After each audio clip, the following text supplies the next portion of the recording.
It's hard until it's not. 3, 2, 1. Hello, everybody, and welcome to episode 118 of the Shower Podcast, the podcast where I'm in my shower and you do you.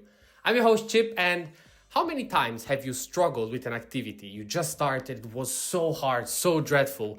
Every time you even thought of doing it, it was impossible. You do it once, twice, 10 times, a month passes, and at some point, you don't even think about it. You just do it and you don't struggle. How is that possible? Before we start the episode of today, as usual, if you like the episode, a like and a subscribe would be truly appreciated. It's just one click, but it really makes the difference. Now, my breath, I'm a bit out of breath because exactly of the reason why I started thinking about this. I think it has been now almost a week that I started doing it.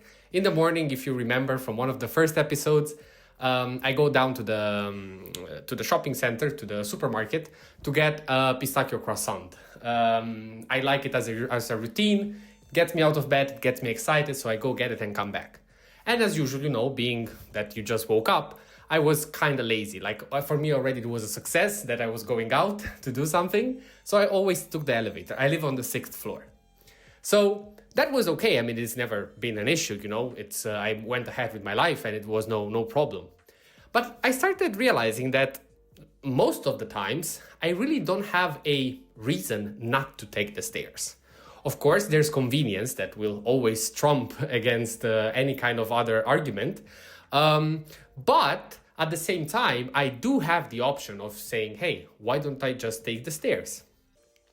So one day I just did. I was like, okay, let me see how it is. And I arrived at the 6th floor. I was dying.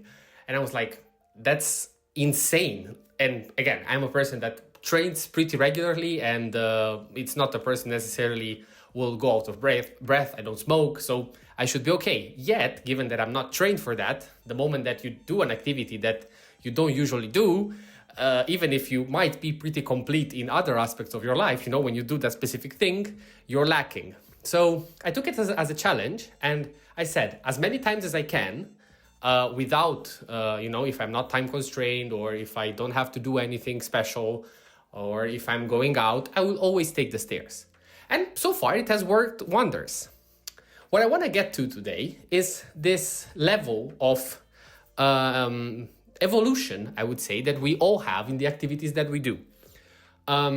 Stairs are, let's say, so close to my heart because when I was in high school, our school didn't have an elevator. Like it had one, but it was just for, let's say, if you had a real need. The rest of the people, let's say, it was a pretty strange school. It used to be like a place where people left the stuff from the theater. There was kind of a deposit. So it didn't really look like a school. A lot of people were calling it a prison because, you also had the windows all up in the rooms. It was a strange one, but it was a pretty good school. Besides that, the first 2 floors were of another school that, let's say, was totally different from ours, but we were sharing the building. And we had, the 3rd floor was just administrative. And then, let's say, the normal classes were 4th and 5th floor. So every day, when you arrived to school, you had to do the stairs. Always. Like there was no ifs, no buts. Like you had to take them because there was no other alternative. And at the start, of course, the first years, it was a struggle. Oh my God, I have to take the stairs. 5th year, nobody was bothering. Like you were doing them like nothing. It wasn't even a second thought. And I realized I was like, I'm struggling with something in which I was fantastic at. And there's the beauty, it's really down to how much you expose yourself to that. There's no tricks, there's no magic, there's no magical formula. If you do something, a lot of times you'll get pretty decent at it. And most importantly, the struggle, the thought of challenge, it's not going to be there.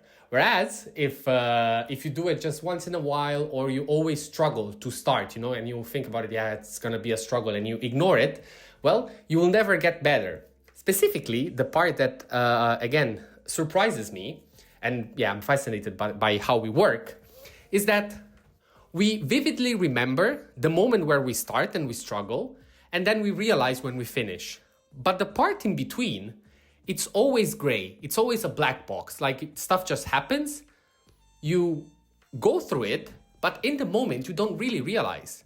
Today, when I was going back to the gym, especially after I had this injury, I was realizing, because if you don't train for a while, the first sessions, they're going to be a bit harder. And given that I was struggling right now, I thought of myself when I just started a few years ago, and I was like, how did I do it? Like, how did I just go over that stress? How did I go just over the struggle? Because again, it's not pleasant. And yet, fortunately for me, I had the desire that came from me and I was able to push. But yeah, it's still surprising. And again, it's a black box in my memory. I don't really remember those in the middle moments. Like I remember my first days, and I remember when I was, already doing it for months and months, and, I picked up rhythm. But the moment in which you switch, it's invisible.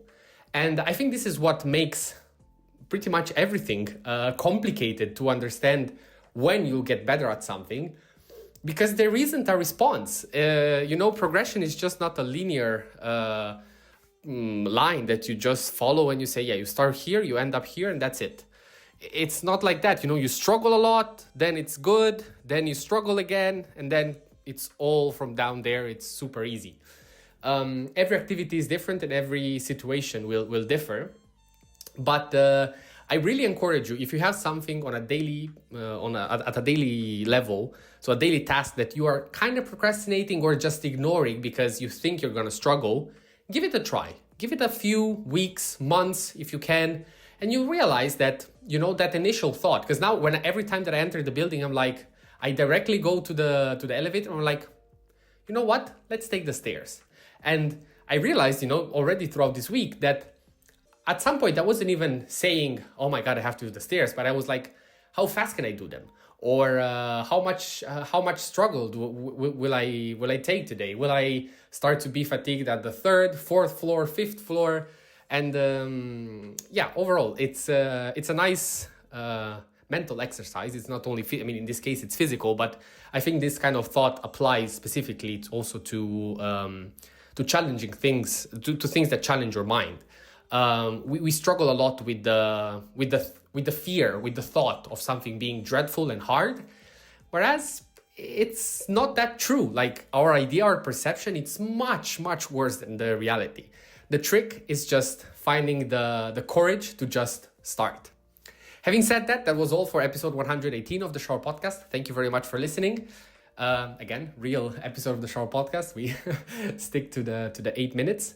Let me know in the comments if you have anything like that. And if you like the episode, remember, a like and a subscribe. They're always appreciated. What else to say? As usual, stay consistent, stay resilient, and see you at the next one.